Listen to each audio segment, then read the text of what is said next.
What's going on YouTube? DOAKABONDS Urban Tech Reviews. And in this video, we busted out the Samsung Galaxy S8 Plus and my top dislikes in this video.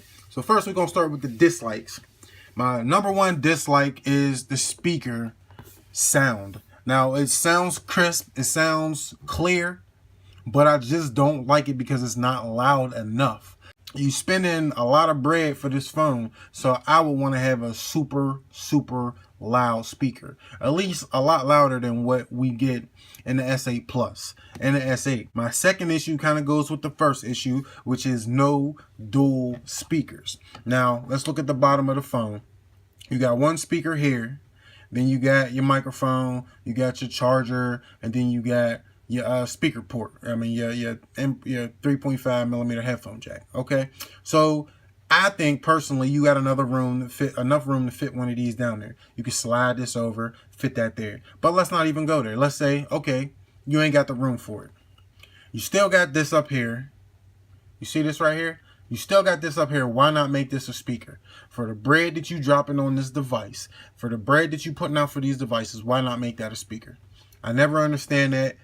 I don't know why Samsung refuses to put dual speakers in their device. But let's get into the next one. Number 3 is the Bixby button placement. Now, anybody who's a fan of Bixby or not a fan of Bixby knows the button is right here, right under the volume up and down. Now, the thing that I've been doing when I first got the phone, I kind of do it sometimes every now and again now, is I'm holding the phone and, you know what I mean, I'm doing whatever and I'm trying to turn the volume down. Say I get on Facebook and the video auto play and somebody sent me, you know, some cheeks or something like that, and then it starts auto playing. So I'm like, oh, you know, or somebody send you a video and it's playing loud and it's something that you don't want everybody to hear. So I'm trying to hurry up, you know what I mean, turn the volume down. I hit the Bixby button. You know what I mean? This happens a lot to me when I first got the phone, but it happens every now and again now. All right, next thing is the edge panel. Anybody who had the Samsung Galaxy S7, S7 Edge, you know, you got this edge panel. And then where you doing the edge, you just slide it over and you deal with everything that's over here, and test edge and people's edge and all that. It's just gimmicky to me. I think there's really no need for the edge panel, because really everything that you can do in the edge panel, you can do here, you know what I mean, within a click or maybe even two, or a scroll or maybe even two, you know what I mean? So really the edge is kind of too big of a gimmick for me. No removable battery, you know what I mean? So that is pretty much the wave of the future. You're not going to have removable batteries. So just get used to that. And people, you know, this battery right here, one of the best batteries ever. 3500 milliamp. This thing goes all day. I went 16 hours. I took a double at work, you know what I mean, from 7 in the morning to 11 p.m. at night. And this, I came home with 29%. And that's with me going hard on YouTube, all social media, Instagram, Facebook, YouTube. I'm on everything. I'm texting, I'm chatting, I'm video chatting, I'm doing everything.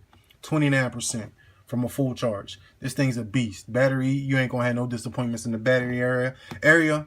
But I would have to say that if you had a removable battery, you would have no worries, because you just keep that spare battery. But just in case, I would recommend that you get one of these, a chargeable portable battery. You just put in your bag and go on about your business. You know what I mean? But most cases, you're not gonna need it. The next thing, there was a dislike, was the location of the fingerprint sensor. When I first got it, it took me about 2 weeks to really get used to the location of the sensor. I really didn't have problems with smudging the camera like a lot of people complain and say, you know, but I just had problems with the location. Like, I didn't like reaching back here. I wasn't used to it because this was the first device that I ever had that had a fingerprint sensor on the back. So I just had problems with it, but now it's probably for sure it's the best method of security, and it's the easiest to really work with. I use that and the iris scanner together because I feel those are the two best, and then I use the pattern every now and again when it's still activated. So I use those 3 methods, but the fingerprint scanner, I really had an issue with at first, but now it's kind of more of a like than a dislike. Facial recognition. I had a lot of issues with that. That was the first thing I really activated for security wise. I used it and I tried it for about 2 weeks. At the same time, I was trying out the fingerprint sensor, and I didn't like it. Like, it didn't work enough for me. Like, when I would hold it to my face, I hold it up, and you got to move it. You got to adjust it. It was too much to have to really deal with facial recognition. And then they say it's probably one of the least secure methods because somebody could use a picture of you and then they could open your device with a picture. So I just stopped using it because you can only use facial recognition or the iris. You can pick one or the other. You can't use them both at the same time. So after I realized I didn't like facial recognition, I just went back to the irises and started using the iris. So that's a big dislike for me. It's a big selling point for these phones, you know, facial recognition software and all that. Big selling point. But to me, it's just not, it's not, for one, it's not 100% secure. For two, it doesn't work 100% of the time, or even 95% of the time, I would say. It was too much. I had to search for my face. I didn't like it. Next one is only 64 gigabytes of internal memory. Now, you're spending almost $1,000 on a device. You want to get the best and the most out of your $1,000, correct? Most people do. I'm one of those people. So what really bothered me was that, you know, you only had 64 gigabytes of internal. So if for that price, why not just make it 128? Why not just make it 128 gigabytes off top? You could charge the same price. Not going to be that big of a difference. Just make it 128 and then just keep it with the expandable memory, and then you be in the game. It really wouldn't be that big of a deal.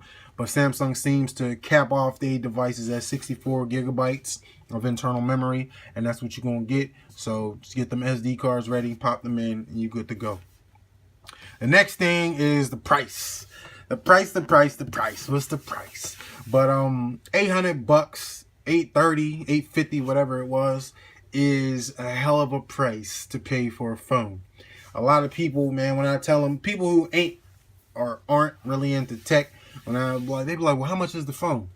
I say $850. They be like, what? $850? Like, that's more than my rent. You know what I mean? That's more than my car note or whatever. And I'm like, look here. It is what it is. It is what it is. You know what I mean? Like, if you want the device, you got to pay to get in the game. You got to pay to play. You know what I mean? So if you want to be a big dog, you want to be, you know, somebody out there with one of the best devices on the market, you got to drop a couple bills. And yeah, it might not seem logical in a lot of instances, but it's all up to personal preference. If you like the phone, you're going to spend the bread for it. If you don't like it or you kind of iffy about it, then don't spend the bread. It's as simple as that. Keep your money. And the last thing that I'm going to give you as far as dislikes is the automatic crop feature. So what I don't like is you go on YouTube, and when you're watching YouTube, I'm going to put on one of my videos real quick. So you're watching YouTube and you go to click a video and you watch the video, you go full screen, and you got the bars. You know what I mean? I don't mind the bars, not that big of a deal. But my whole thing is, instead of having the bars pop up every time, why not have an automatic crop feature? So where you can just click a little box, and every time you get on YouTube or anything where you can crop the video, it automatically crops it. My bad, I hit the camera. So you automatically crop it. It just makes no sense to me, you know what I mean? Why not just have, like I said, the little button, you can crop it automatically, so every time you get on YouTube, your videos will automatically be cropped. Fix the problem right there. But it's DO, aka Bonds, Urban Tech Reviews. If you like this video, click that thumbs up. If you're not subscribed to the channel, you can do that easily by clicking on the little Android guy in the bottom right hand corner of your screen. If you're not following me on all my social media sites, you can do that easily by clicking on the description, going into the description, clicking on every one of those links, and following me on every one of my social media sites. We out.